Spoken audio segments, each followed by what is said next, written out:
All right, we're going to go ahead and get started. Welcome to the August Arch General Meeting. Thank you for joining us. I hope that you all had a really good summer. You're taking advantage of the last few minutes of free time if you still have some, despite these being times of really great uncertainty. I appreciate your finding the capacity to make this meeting, or if you're watching this recording and you went and you found this to catch up. A reminder that in place of the general meeting in July, we hosted Housing Louisiana's annual listening tour. So welcome back. If it feels like it's been a minute, it has been a minute. And so glad to have you all here. Um, to begin, a reminder to mute yourself when you aren't speaking. I do try to make sure people are muted when they enter. Um, and I'm continuing to admit people now. Um, please introduce yourself. Drop your name and, if applicable, your organization or company affiliation in the chat. It helps us keep a record of who attended. Um, we're going to have time for Q&A and open conversation throughout today's content. Please take yourself off mute, drop your questions in the chat. I'm going to speak for quite a bit at the beginning, so please interrupt me. But a reminder that we do record this, and so if you're private messaging me, be thoughtful about that, and maybe you save that for a direct email. A reminder that this is being recorded so that we can make it accessible for everyone. If you'd like to access this meeting later, it will be uploaded on the Arch YouTube page, which you can access by going to our website at archacadiana.org. Up in the top right-hand corner, there's a little YouTube icon, and it'll take you right to it. A special note, we do not admit AI companions into meetings. We do record meetings, and as a matter of course, would like to have the opportunity to redact if necessary to protect confidentiality. So today we are going to begin with some federal updates, starting with the end of June. Then we'll move to agency updates, and then we're going to work together to co-create ways you can help resource page for the general public. So more on that in just a second. But since we last met on July 24th, the president signed an executive order redirecting federal homelessness policy toward enforcement, civil commitment, and treatment-focused strategies, moving away from housing first and longer-term solutions. The order specifically mandated nationwide crackdowns on homelessness encampments, urging states and cities to dismantle them and shift individuals into treatment facilities, which raised some concerns about civil liberties and inadequate housing alternatives.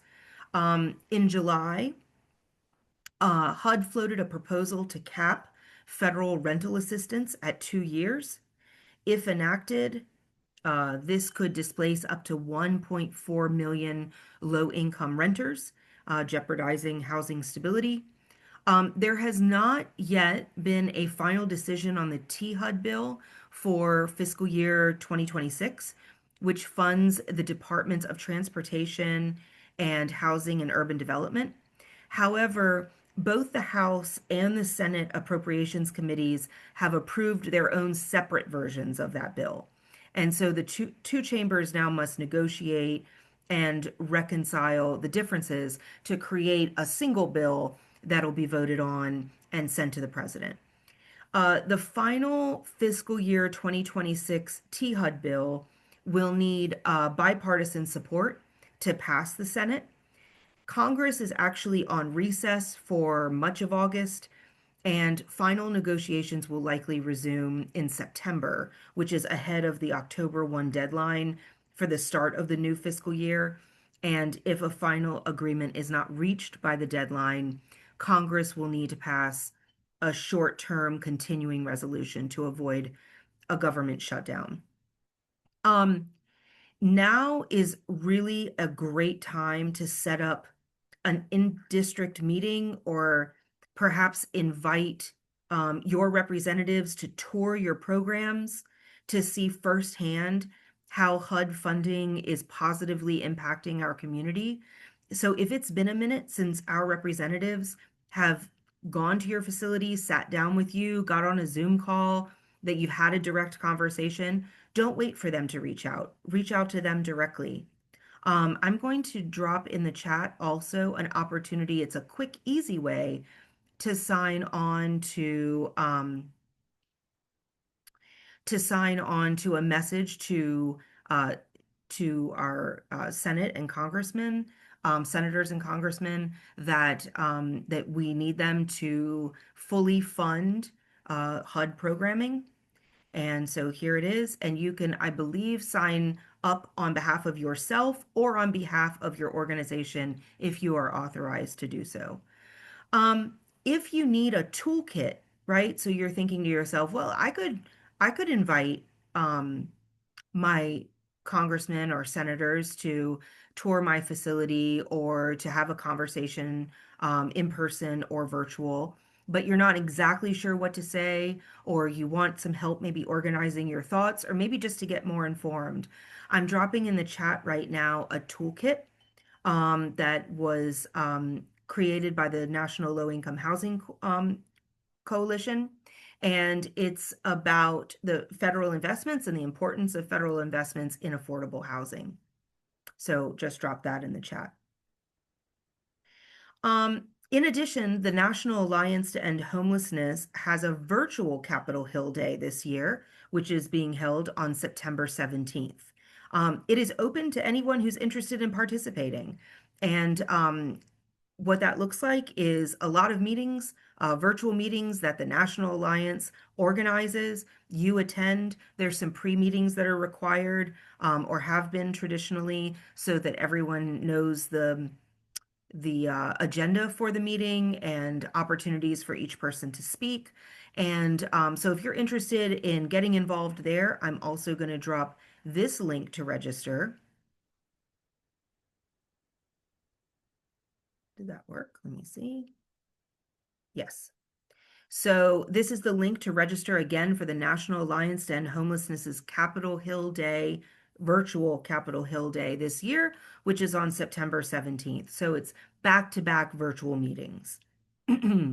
And of course, if you're only available during certain hours, then you go to the ones that you can go to and you don't go to the ones that you don't go to. But I think it's important that our congressmen and senators hear from us directly. And maybe it's not always the same players, right? Maybe it's not, oh, another meeting with Elsa, right? It would be great if some of you who have different types of programs would be interested in using your voice to express how important funding and adequate resources are for us to be able to solve homelessness and keep people housed. So that is from a federal perspective. Um, From an arch perspective, I did want to, one thing that I didn't add to this slide that I do want to note is that we are still waiting to get more information about this year's Continuum of Care NOFO, which is the Notice of Funding Opportunity. We have traditionally had a annual process, an annual COC process of applying for funding and receiving funding. That's a collaborative application that our funded agencies work on together and we submit to HUD. Last year was the first year that Congress approved that we would move to an every other year process. And that decision was made not lightly, and it took quite some time for them to agree to it. But honestly, it takes us almost a full quarter of the year to prepare that application. And when we get our scores back, we hardly have an opportunity to improve in those areas based on the scores that we receive before we start that process over again. And so, because they knew it was a cumbersome process, they agreed for us to move to an every other year program, every other year application process. But we have been told that Congress is not going to be honoring that commitment. And so they would like us to apply again this year. And so we are waiting to find out when the NOFO is going to drop and start that process. And as soon as it does, you all will be kept apprised as you are each and every year.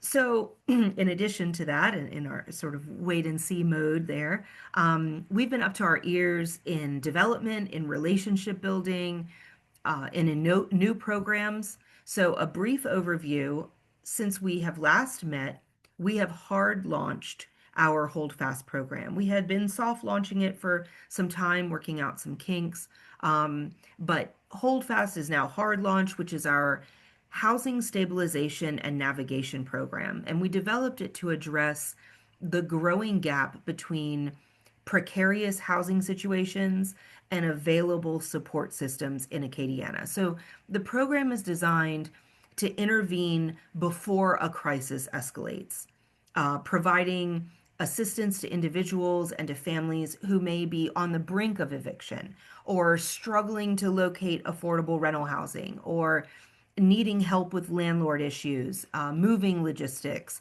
or simply getting basic household items.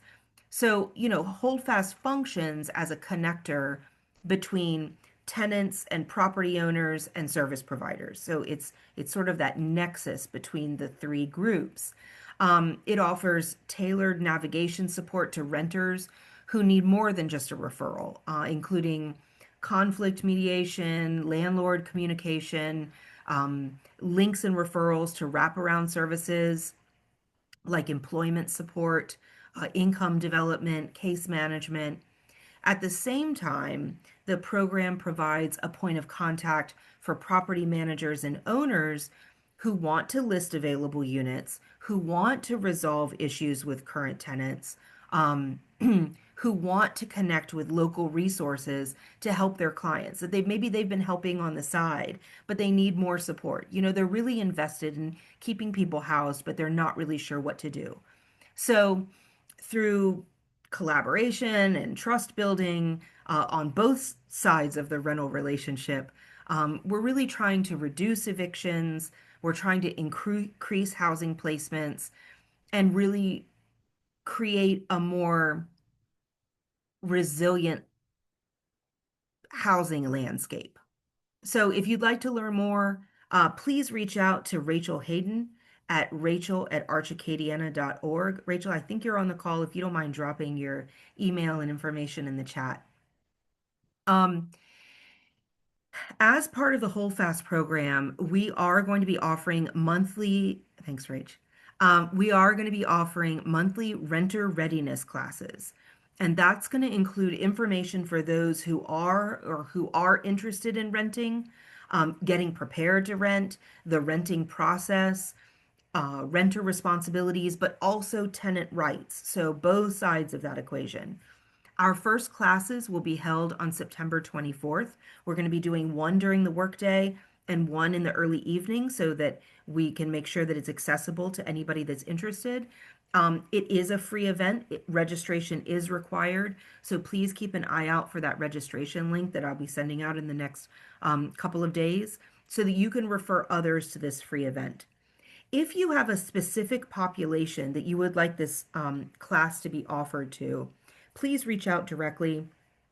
I think one of the lovely things about this Hold Fast program, because we are in the toddler stage, is that we can be responsive, we can be nimble, we can respond to what you all are saying you need. So I've already spoken with one organization that said we need this for our specific population, and that's something we can do. So, and I'm thinking, I would have liked a renter readiness class when I was, 19 and renting my first apartment. So maybe we expand this to SLCC and UL and really look at all the different ways that we could expand this renter readiness program because I think it's going to help both renters as well as our property owners and managers in our community that we rely on so much. The next thing is on September 15th at 1 p.m., we're going to be hosting Groundwork, which is the first of a monthly convening to bring together the full spectrum of human service providers across Acadiana. So we're including nonprofits, grassroots groups, faith-based organizations, local agencies, healthcare providers, mutual aid networks, with the shared goal of strengthening our region's response to um, people who are living below the federal poverty line, people who are living paycheck to paycheck. How can we connect with one another so that we can fully wrap our arms around those who have barriers to accessing resources? And so the event's name, Groundwork, to me is a symbol of how our collective efforts can be stronger when we're intentionally connected.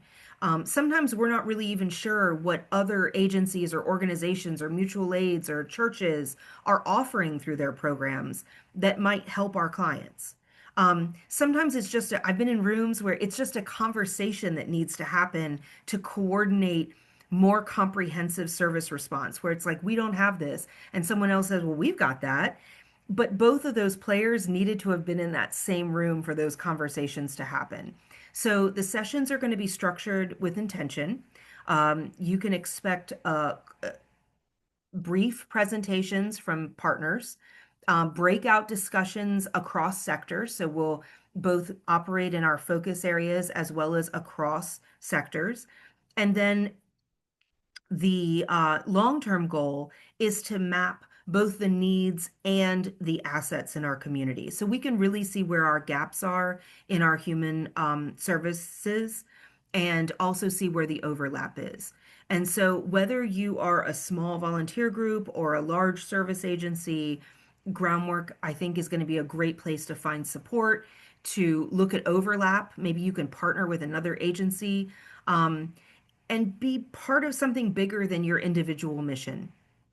Um, and all in service of the people and the families that we're here to support. So if you have not had a chance yet to register, I am dropping that in the chat right now. Here we go.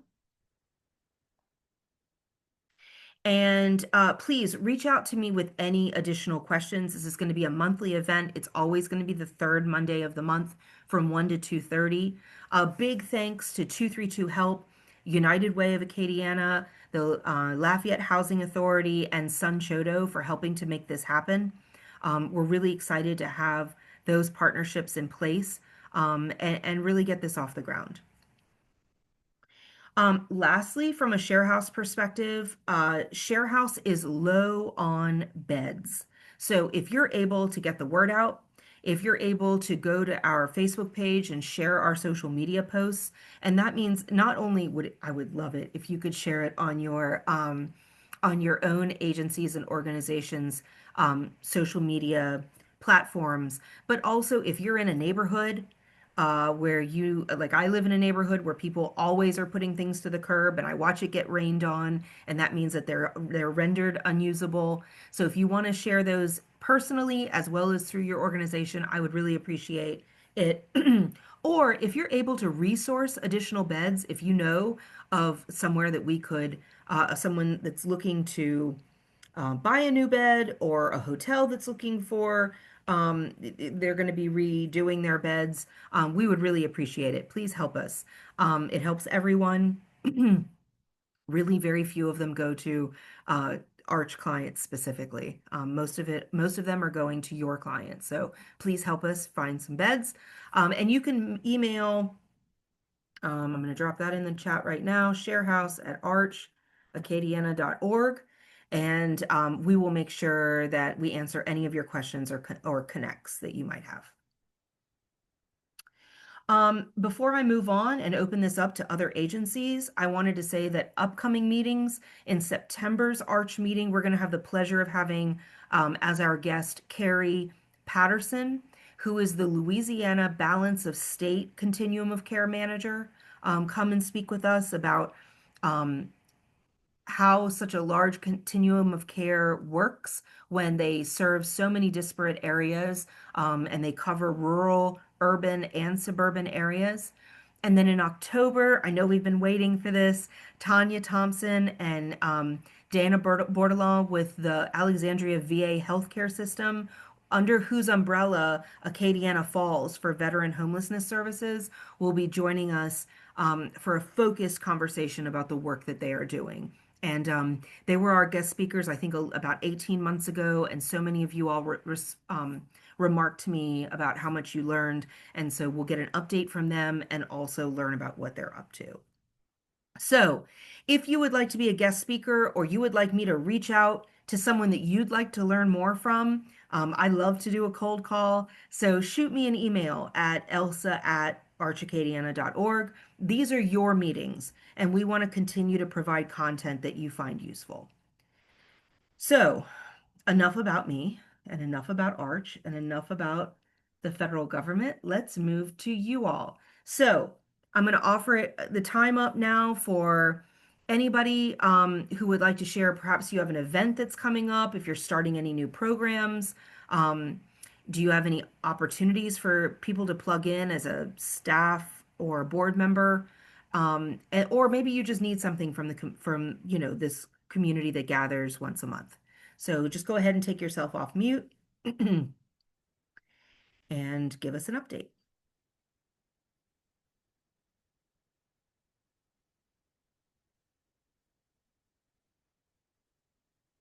I can go. This is Oh, go ahead, Rebecca. No, you go first.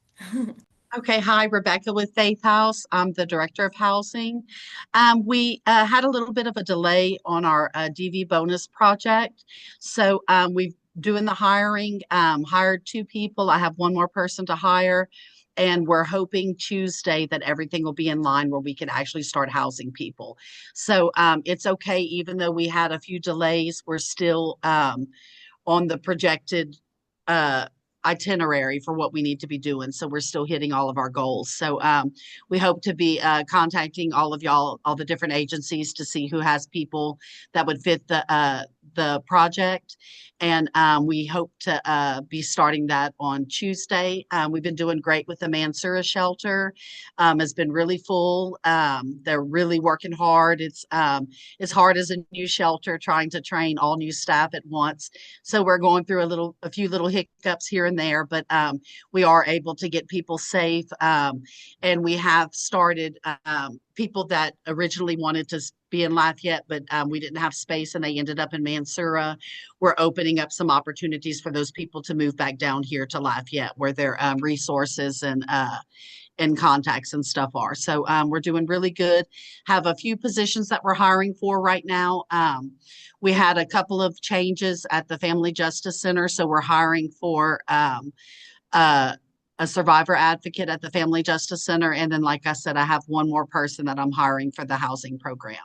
So we're we should be making some final decisions on Tuesday. So we should be fully staffed by next week when we come back from the holidays and be looking to house some people. So we're super excited.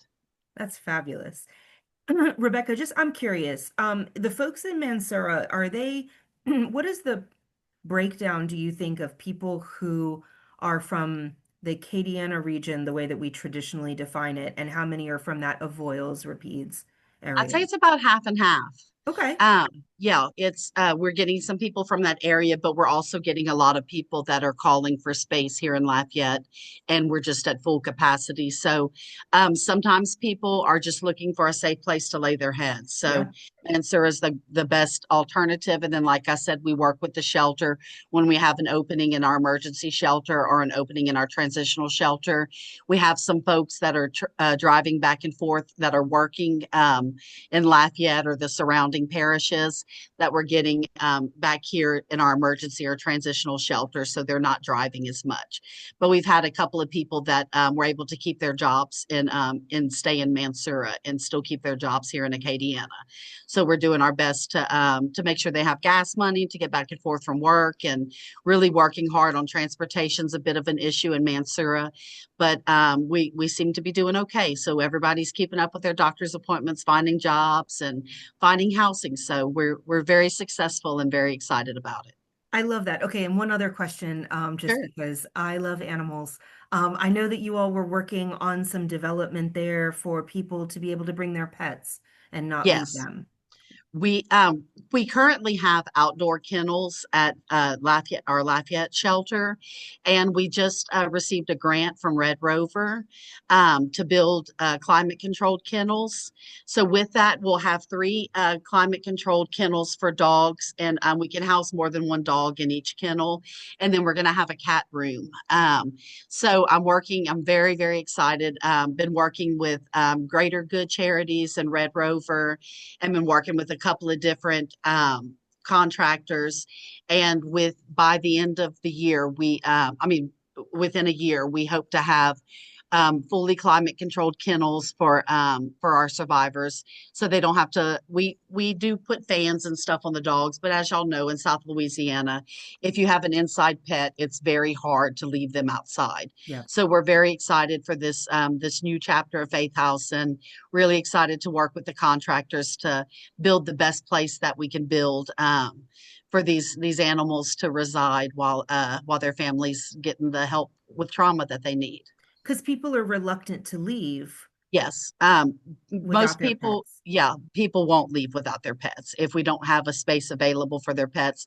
We currently do take in animals, but like I said, it's an outdoor kennel, and I'm always feel very bad because I have an indoor dog, and I know if I had to go to a shelter and put my baby outside in the 100-degree heat, she would struggle a lot, you know. And this is just gonna we would love to house them in the rooms with them, but it's just not feasible. So this is the next best thing that we've decided. And once we finish with the kennels here in Lafayette, we do plan on putting kennels in the Mansura shelter as well, climate controlled. So that's what I'll be working on next. We're That's going to start in amazing. Lafayette, and then we're going to get it in Mansura too, because we do think the fur babies are part of the family too, and we want them to be able to seek freedom. And nobody should have to leave their pet in an abusive home and come to a shelter. They should be able to leave with their babies. So Yeah.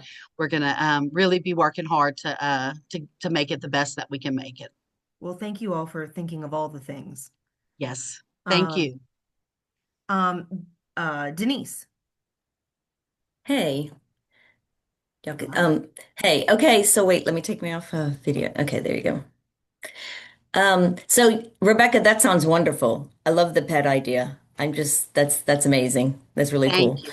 Thank you. And speaking of that, we just got someone reached out, and I'm not exactly sure, but it was animal assisted therapy where they're going to be bringing in some kind of cuddly friends off and on. And I'm just, to the shelters. And so I'm all about that. I think that's wonderful. There's something to be said about having those furry friends with you at all times. It increases oxytocin for one thing. I learned about that, and that's cool. I took a lot of classes, and I've always wanted to be a certified animal assistant therapist. I think it's so important. That's cool. I can't say enough about that, Rebecca. Good job. Just wanted to let y'all know we have a lot of spots coming up for permanent supportive housing, several, many. So let us know if of course, we need the HUD's definition of chronic homelessness. Satisfied. But also we're looking for landlords, that are appropriate and just around Lafayette, in close proximity to services that they'll need. So if y'all have anybody, please let us know. We'd love to talk to them.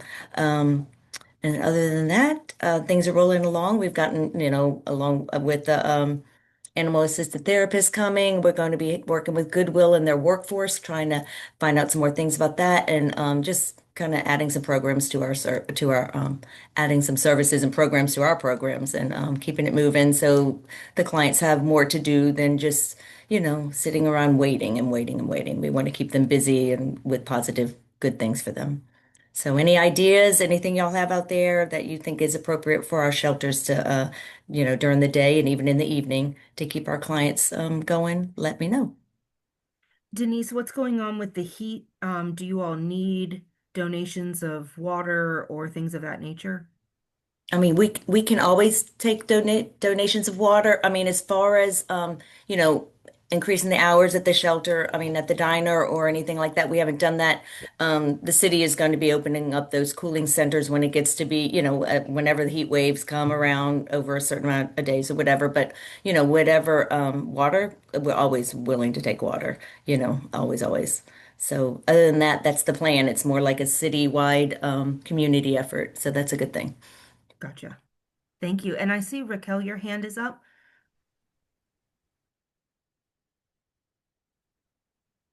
I hope I pronounced your name properly. From Stark Corp. Okay, we'll come back to you. Um, what other updates? Do we have any other updates? Anybody Sorry would like about to share? Oh, hi. yeah, I accidentally touched the screen and it went to chaos. But anyway, my name is Raquel Parfait. I'm with START Corporation. I'm a veteran peer support specialist for START, and I also am the outreach coordinator for our veteran services programs. We just opened a new office in the Lafayette area on 315 South College Drive. We offer veteran services through that office. We do mental health screenings, suicide prevention and safety planning, case management, outreach services. We help with veterans getting housing and getting connected to the VA. Some of our programs we have shelters here in the Houma area. I'm actually in the Houma area, but I branch out all the way to Lake Charles for community outreach. But we have a Staff Sergeant Fox suicide prevention grant program that helps us find veterans who are at risk for suicide, and we help them get them in a safe place, help them find what it is that's causing them to, be in that mindset, whether it's financial assistance, housing, employment, anything that puts that veteran at risk. We try to help them to relieve the situation. We also provide peer support for veterans as well. You name it, we're a one-stop shop for veterans, to be honest. And if the veteran's not eligible for any of our programs, we help them to get resources outside of that. We're not just going to turn a veteran down. We actually help those that are not, in our programs. We're new to the area, so if anyone knows of any coalitions that may be a great fit for us, I'm open to suggestions. I can put my email in the chat if anyone has anything that they would like to, send my way. We are taking referrals too, so if there's any veterans that right now that are in need, we are absolutely willing to assist in any way. Raquel, have you, I'm sure you're in close contact with Tanya Thompson, with the VA, but we do have a by name list meeting that we do every other Friday. And I think having you at that meeting or someone that you, decide is the most appropriate, I think would be incredibly helpful. Um, if you, once you drop your email in the chat, I'll circle back with you. Right. I actually do not know who Tanya Thompson is. We'll start there. Yes. Yes, I'm not connected yet to the Lafayette or Alexandria VA system Okay. with any contacts at all. I was having issues trying to get through to the Lafayette one for a veteran that was in dire need of someone to talk to, because I had to go through a process to go through the Alexandria VA and waited a week for the crisis person to call me back, and I was like, a week? Anything could have happened in a week, So yeah, it was so far not a great experience. So I'm just trying to get contacts to where I can just speak straight to someone in the Lafayette VA hospital, because it's tough not getting through to somebody when somebody is in that situation. So the folks that I'll connect you with are the ones that are responsible primarily for those who are unhoused or unstably housed, and Right. they're Cracker Jacks. So I know that it'll be a really fruitful relationship. So I'll get that Yeah, today to absolutely. you. Thank you so much. Yeah, of course. Also, Raquel, do you have the contact for the veteran shelter, the St. Michael Veteran Shelter with Catholic Charities? No, I didn't even know. I don't know anything about. I lived in Lafayette 20 something years ago. Things have totally changed in the Lafayette area. I have no resources at all other than I went to a stand down for homeless veterans a few weeks ago, and I had gotten some contacts there. But other than that, that's all I have so far as far Okay, as so I'm veteran gonna put, services. I'm gonna throw the kitchen sink at her in an email as soon as we okay, Okay. hang cool. up. Sounds 'Cause good. there's I know the mayor president also has recently stood up a veterans committee, and so making sure that you're part of that as well, or at least Absolutely. connected. Yeah, absolutely. Yes. Thank you. Thank you. That's why these meetings are great, y'all. Um, anyone else have any updates or questions or things that the group could possibly help with? I'll go. Oh, hey, Um, Melody. this is Melody at the Outreach Center. Our family shelter is full. We have a lot of children in the shelter right now, and we're just trying to get them all settled in and make sure they have what they need for school. Our outreach team is continually finding new people. So if anyone come across anyone that might benefit from our service, please don't hesitate to call us. We do have a few spots open in our rapid rehousing program. So if anyone's working with anyone on the prioritization list, just let us know and we'll be happy to help. That's it. Thank you so much. Of course. Any other updates that anyone would like to share? Do you have any events coming up that you'd like the public to come to? How can we support you? So a couple of quick updates from Lafayette Habitat. We are starting up a new program, which is funded by a grant from HUD through the Healthy Homes Production Grant Program. And we're just in the startup phases, and we'll be hiring a couple of staff for that program, one of whom actually is hired and will start next week. But the program is to do critical repairs, systems and building envelope repairs, primarily to owner-occupied homes where the owner is below 80% of the area median income. So low mod income families in North Lafayette. Our footprint for this particular grant is the core neighborhoods in Lafayette. And we'll be putting more information about this on our website and getting more notices out to you all as we roll it out. But just now know that over the next 3 years, we'll be doing at least 65 critical repairs to Lafayette homes with that funding. Also, I wanted to mention to Raquel, there's a program through the Federal Home Loan Bank of Dallas called the Haven Grant, which is specifically for service-connected disabled veterans for up to $25,000 in home repairs. So again, they have to own their home for this program, but that unfortunately, the funding for this year is exhausted, but they refund that typically annually. And I think it's not a huge amount of funding, but over the Federal Home Loan Bank of Dallas's footprint, which is Louisiana and several other surrounding states, they usually are able to do like 20 of those grants. And we've been able to access that funding previously. So we can assist in some cases if the veteran is kind of within the general Acadiana area. Easier for us to work a little bit closer to home, but we can go out from the Lafayette area if needed for that particular grant if the person qualifies. Also, finally, we have a golf tournament coming up. We have never done this before, but check our website. We'll have a lot of information up about that. It's in November, so it'll be when the weather's nicer, and it's at the municipal golf course here in Lafayette. We have a lot of fun prizes and activities for everybody with that. And so just wanted to put that on your radar. And if I were smart, I would have the information like right in front of me about the date, but hold on a second and I'm going to go get it. Well, that's huge news, Melinda, about the critical repairs. Can you tell me a little bit what Yeah. critical repair means?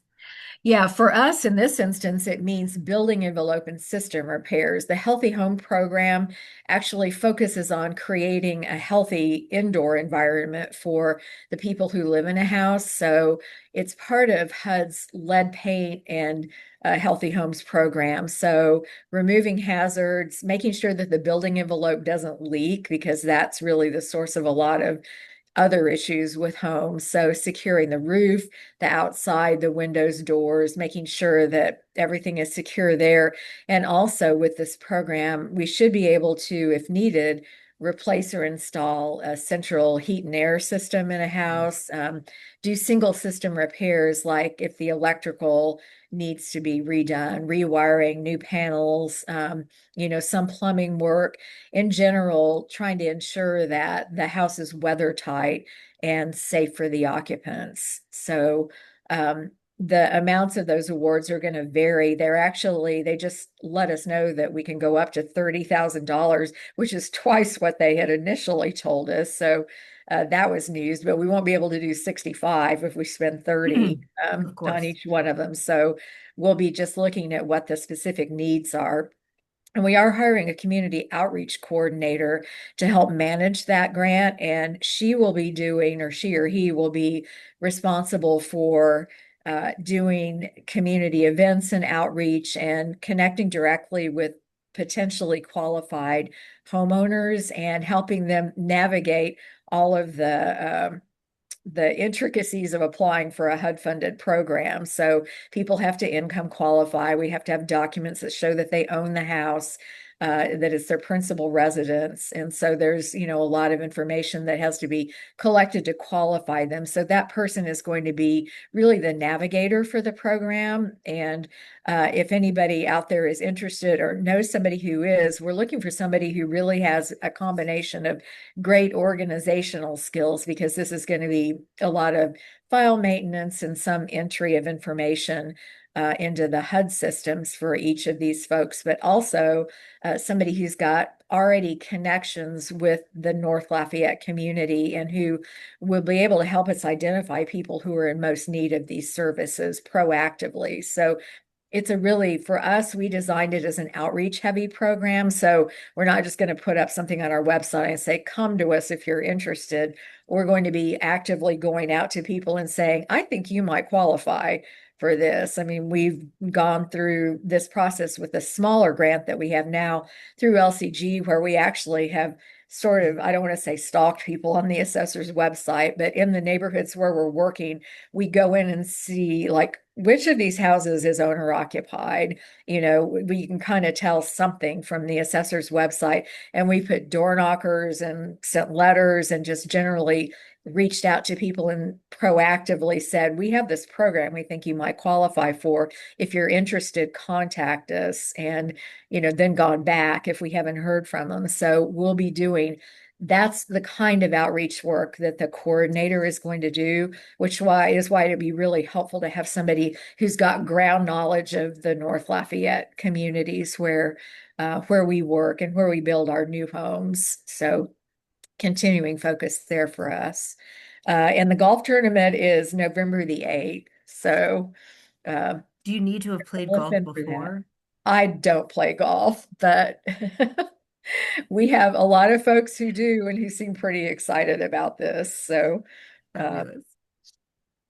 that's Okay, it for great. me. Yeah. And listen, we at Arch will cross promote any programs or events that people have. So please don't be shy about sending them to us. We can send it out through a newsletter or utilize our social media as well. So thank you, Melinda. Welcome. Any other updates? I do have one event that's actually y'all probably have another meeting before this event, but October 11th at Foster Park in Youngsville, we have the Acadiana Out of the Darkness Suicide Prevention Walk. I'm also a member of American Foundation for Suicide Prevention, been with them for 13 years. The check-in time is 9 o'clock for the walk, and the start time's at 10 o'clock. And Kim Juno is the coordinator for that walk. I will leave her contact info in the chat if anyone wants to be a part of the Acadiana Out of the Darkness Suicide Prevention Walk. Perfect. Thank you. Anyone else before I move on?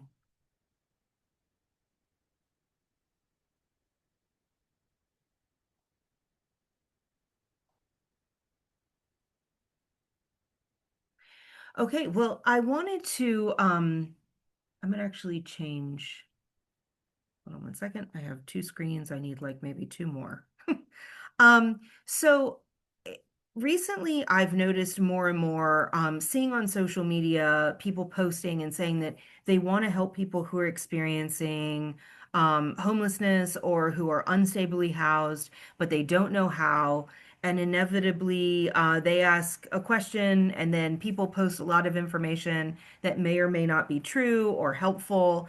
And I spend a lot of my free time saying, no, they don't take clothes, or yes, they do take volunteers. And I thought that there must be a more streamlined way for us to create a co-created document, if you will, um, that that allows us, when we see this on social media, to drop a link that's a public facing document that's not editable for the public, but that they can see it, and it will take them then to more specific information at your agency. So it wouldn't take the place of your own communications or public information folks, but it would be perhaps a conduit, and I hope stem the tide of donations that are not helpful. So, what I was looking at was something that looked a little bit like this. Give me one second for my computer to. Are you kidding me right now? Ah, here we go. I'm going to zoom in so that you can see it better. So the idea would be there would be a form that you guys could fill out, and it would just be, I mean, very basic. So agency, your website, which I've pre-filled with Arch information just as a sample. The main contact number. Do you take clothes? And you can say yes, and specifically what you take or don't take. Do you take other items? Yes, we take household goods, but Rebecca, for example, I don't know, do you take dog food or cat food? I mean, I don't know. So you would be able to populate it there, right? Do you take volunteers? And you can say yes and put the link for your volunteer link, whether you use the United Way portal or whether or not you have your own platform for volunteer sign up. Do you take monetary donations? Yes, I'm sure we all say yes, or most of us do. And here's a link to that. And then how else can I find out about what's going on? So your newsletter link, if you have a social media handle, etc. And it's just extremely basic. But at that point, when someone says, I just don't know how to help, but I want to help, rather than incorrect information being put out there or um, or multiple people flooding a thread. Hopefully, this would be a way that we could just say, hey, here's this link. We create a little bit.ly that's easy to remember, and people can say that it's up to date. And then, of course, if you needed to update your info, you could contact Nicole, and she would be able to update that on the back end. And I'm not even sure that this is the most streamlined way of doing it. I also played with the idea of a link tree, but I really don't want to remove your autonomy for direct communication with the folks that are interested in the work that you do. But how do we create just like a landing page for people to get to know the buffet of options for them when it comes to ways to help? And so I created this. I would be interested in some feedback. I would also, like I said, be able, if this was something that you all were interested in doing, I could send out a form that would be, like I said, it's like, I don't know, 6 questions, 7 questions, and that you all would be able to populate, and we would at least have one answer when people say, hey, I want to help, but I have no idea how, outside of helping, giving things to people directly when we see them on the street. And so, uh, does anybody have any thoughts that they want to immediately share? Um, or do you have an alternative idea? Like I said, I want this to feel very co-created. And if this is the answer, great. If you're like, no, Elsa, have you thought about this? Then I'm open to that as well. So, so does anyone have any thoughts about this? Nanette says this is a great idea. Thank you so much. I appreciate that. I just want some kind of solution. And like I said, this might not be the one, but I do think it would be helpful for us to have it.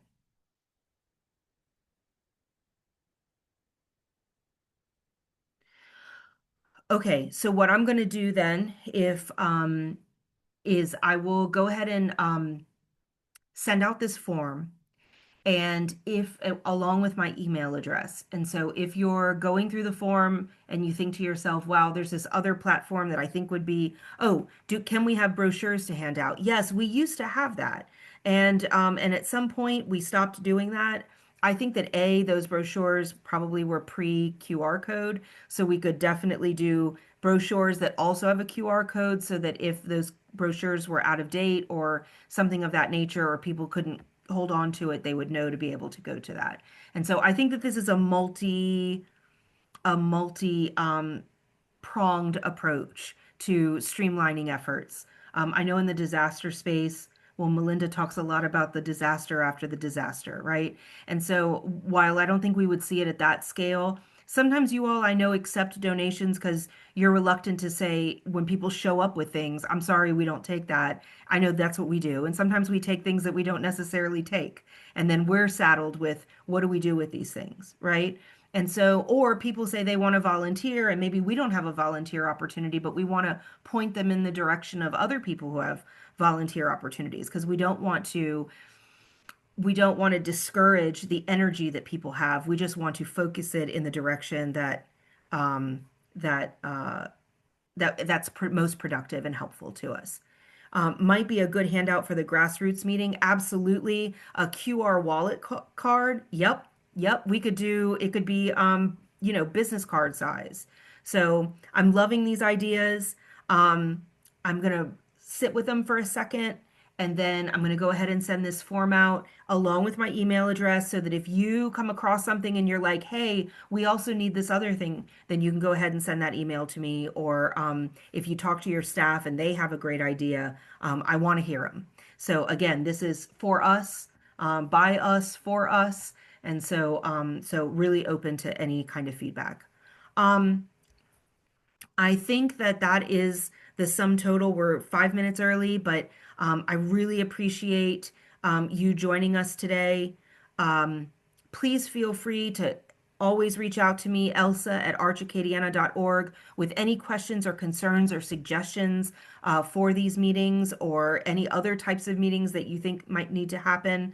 Um, we look forward to seeing you next time, which will be September 25th at noon. But don't forget and that's the fourth Thursday of the month, like always at noon. But don't forget that prior to that, on September 15th is the groundwork meeting. Make sure you register for that. Um, a reminder about a reminder about the Arch YouTube page. That's if you go directly to YouTube, it's at Arch Acadiana. That's our handle for all social media platforms. Or you can go to our website in the top right-hand corner and it'll take you right to our YouTube page. And I upload these meetings. So if you're like, man, that person said something, but I can't remember their name, or I can't remember what they said, or when the golf tournament was, then you can go and fast forward till you see that person speaking and you can get that information. So it's there for you whenever you need it. So anyway, have a really great day, y'all. Have a great weekend. I hope it's restful and I hope that you take care of yourself as much as you take care of everyone else. So talk to you soon. Bye-bye.